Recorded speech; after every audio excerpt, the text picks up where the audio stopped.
still till my last game at Derby. I always wore the old plastic studs with the metal tip. Right. And for that game I changed them to big long metal ones, so they were the maximum length you could have, because I wanted to try and hurt someone, try and injure someone. Did you? Should we get the camera on yet? Yeah. Okay, on that now. Just pure, you were that angry, you were that uptight. I knew that they were going to win that game. You could feel they were a better team at the time. So I changed my studs, thinking the studs were legal, but thinking if there's a challenge there, I knew I'd want to go in for it properly, basically. And I did actually. John Terry left the stadium on crutches. I left a hole in his foot here. And then I signed my shirt after the game to him and asked for my stud back. Sorry, a few weeks later. Right, okay. And asked for my stud back. So if you look back on when they were celebrating, JT's got his crutches from that tackle.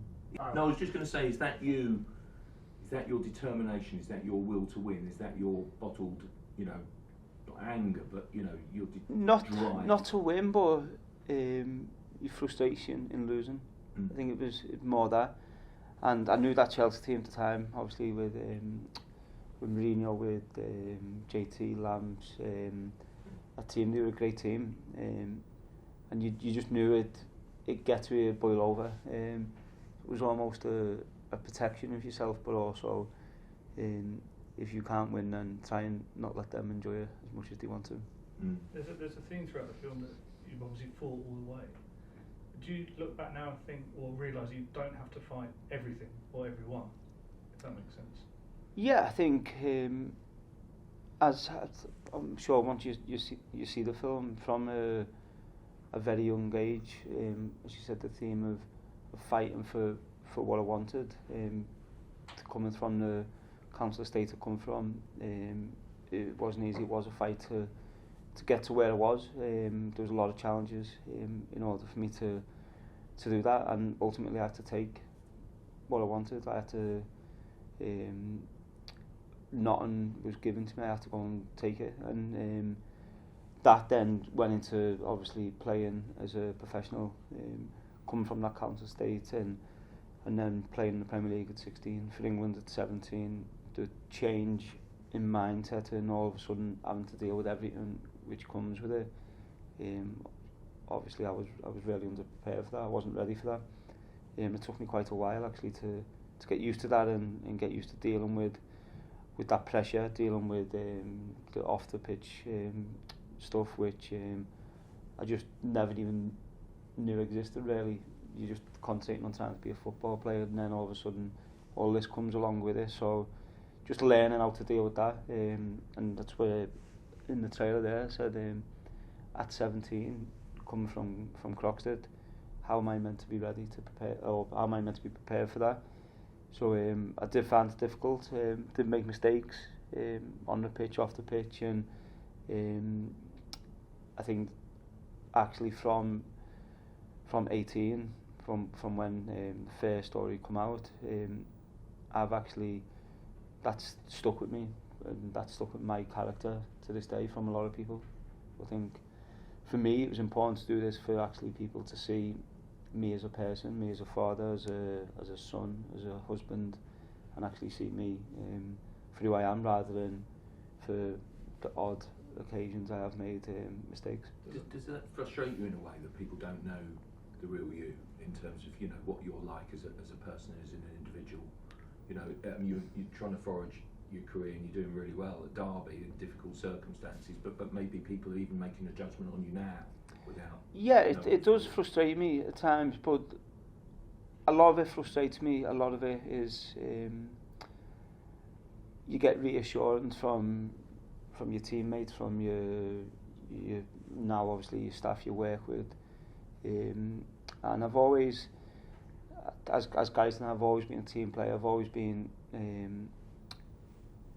in my circle, whether that's at Manchester United, Everton, Derby, now DC United. I've always been very outspoken, very confident, but then it's the other stuff, the off the pitch stuff. I've never wanted fame, I've never wanted to be in the public eye, but something which I've had to obviously deal with and live with, but that's not something I've ever looked to do or look for. And obviously now with social media as well, I could make a lot more money than I have, basically doing all that type of stuff. The likes of, no disrespect to them, or it's good they like it, is say Petit Sevres or Rio, they were doing all this social media stuff, in which that's something which they're happy to do, where I've never really looked for all that, and that's come to me, which I found hard to deal with. I know you were a generational talent, so it was a bit different, but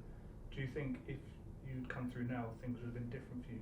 Obviously social media's there, so that brings its own issues, but I think it feels like there's more support for players, more...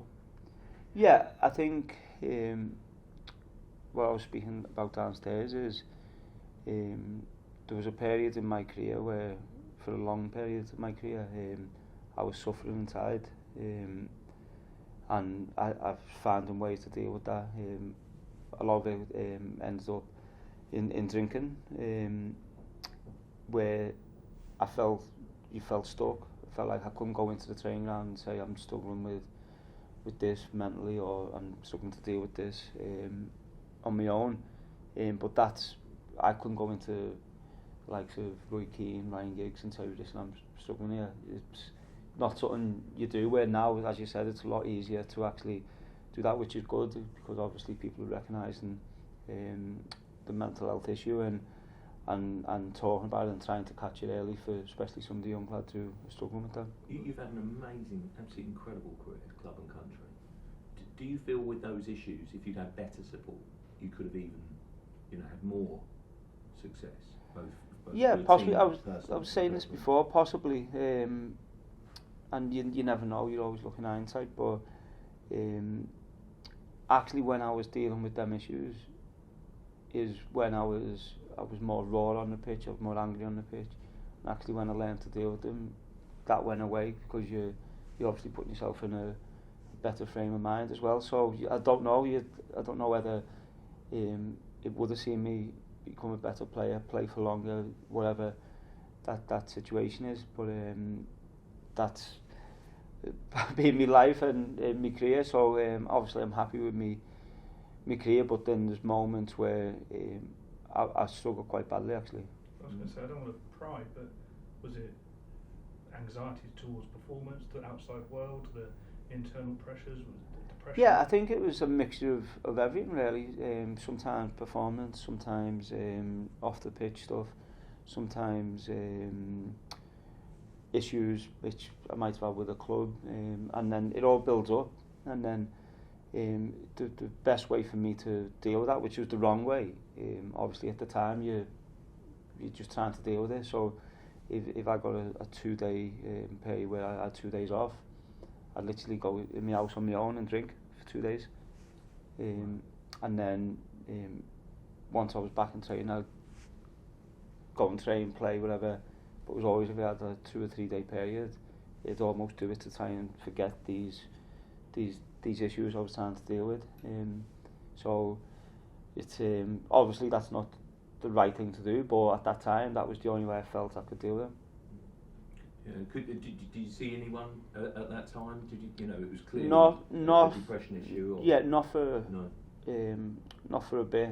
I didn't, because I always felt I was strong enough and I could deal with it on my own. But then obviously it got to a point where I knew I couldn't, so I did see someone and got help with it. I didn't see someone for a prolonged period of time, but I seen someone to initially help me get through that period, and then from seeing someone, them principles of how I got through it have stuck with me. Yeah, you were always held up as that, what I describe as a generational talent. Did that kind of expectation and that talent sometimes weigh heavy on your shoulders, if you like? The really? Pressure, yeah. I'd go into tournaments thinking if England have to win this tournament, it's because I've won them. And I always went into the tournament like that. If I perform well, we'll win the tournament. I always had that belief.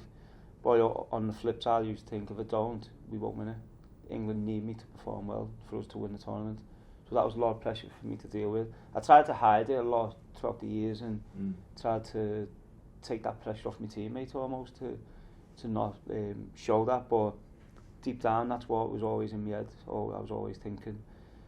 So I think a lot of the times you see mistakes on the pitch or like red card, whatever, bad performance, that's probably from me just holding everything in and trying to do too much at times as well. I was going to say, you mentioned downstairs about 2006, you said you let your country down. Then it kind of feels like you've even put yourself under pressure, I don't know, 15 years later. Is that one of the bigger regrets on the footballing side? Yeah, and I've said in this as well, if looking back, I should never have went to that World Cup. It was my first World Cup I would have been going to. Obviously I broke my foot just not long before it. And then still to this day I still feel terrible for Jermaine Defoe, because Jermaine Defoe went out on all the training camp and then literally I come in, he left, and that was hard as well to take, because I literally took his spot at the World Cup and took his dream away of going to the World Cup. But I weren't ready. I was never fit to play in that tournament, and I think that showed in performances. It showed in when I come off against Sweden, where I've thrown my boots, I've punched the dugout, and then eventually it led to me getting the red card. And then that moment, when I got the red card, was just, as I said downstairs, if we go through to the semi-final, I'm suspended. If we don't, it's my fault. So it was a horrible place to be in, really.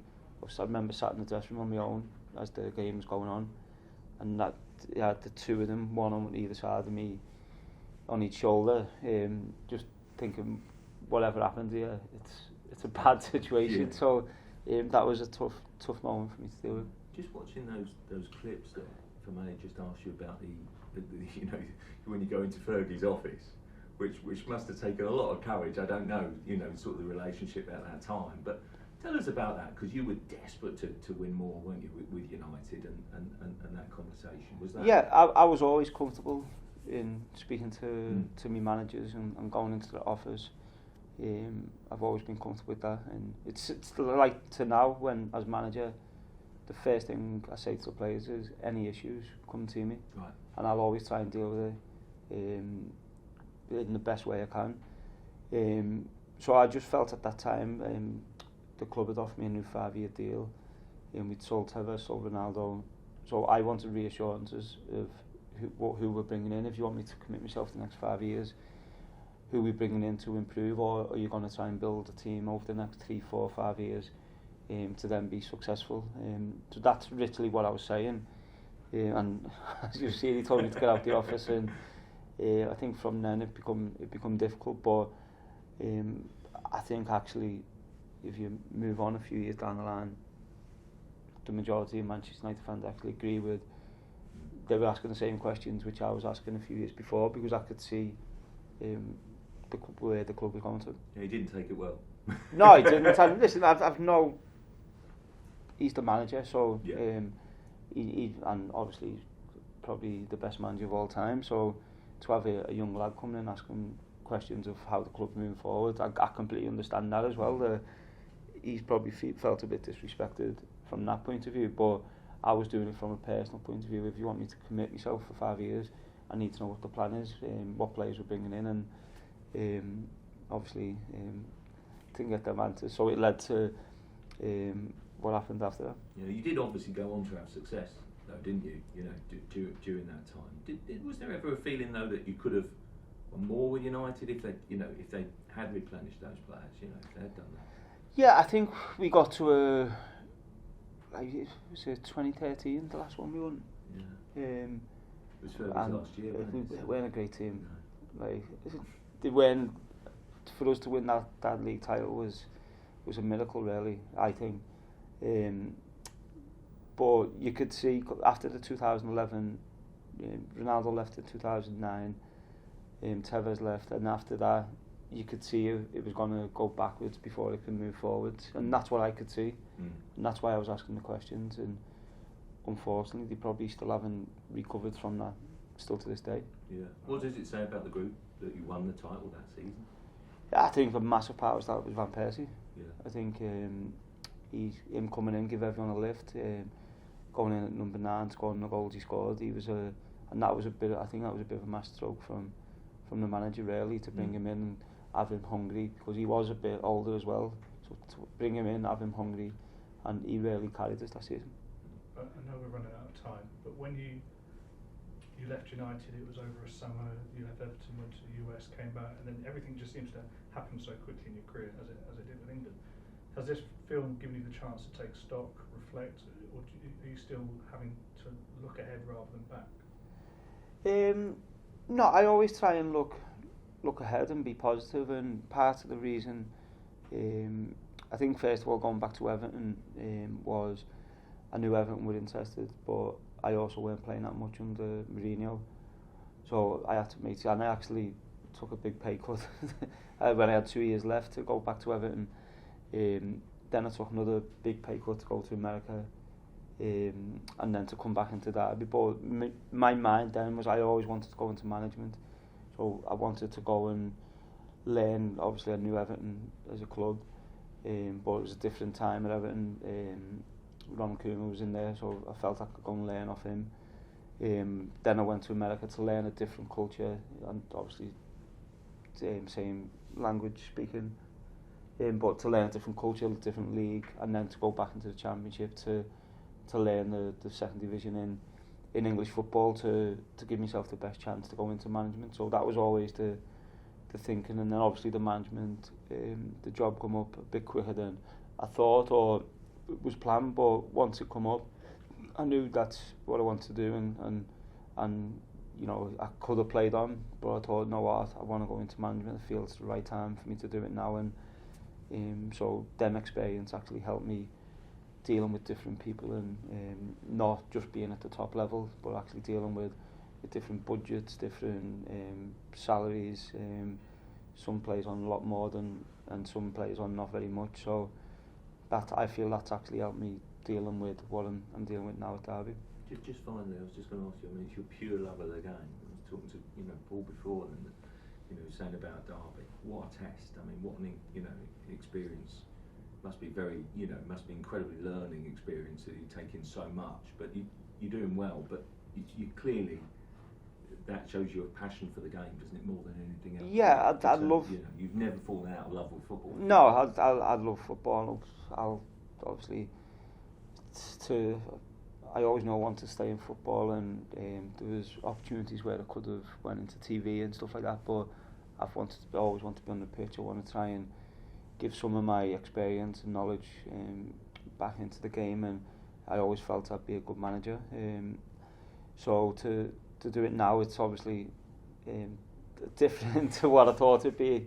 I never thought I'd be managing in administration and dealing with what I'm dealing with, but it's all, an experience. It's all, as you said at the start, I've always been a fighter, been through difficult moments, so that's what I'm in now. I'm in a fight, it's a challenge, but I truly believe that we will come out the other side. The club's a big club, so for my job is to keep the players calm, to keep all the staff at the training grounds, at the stadium calm, and we obviously need outside influences to help us, but I believe the club's big enough that we will get that help, and we will get through this, and actually it'll be for the better.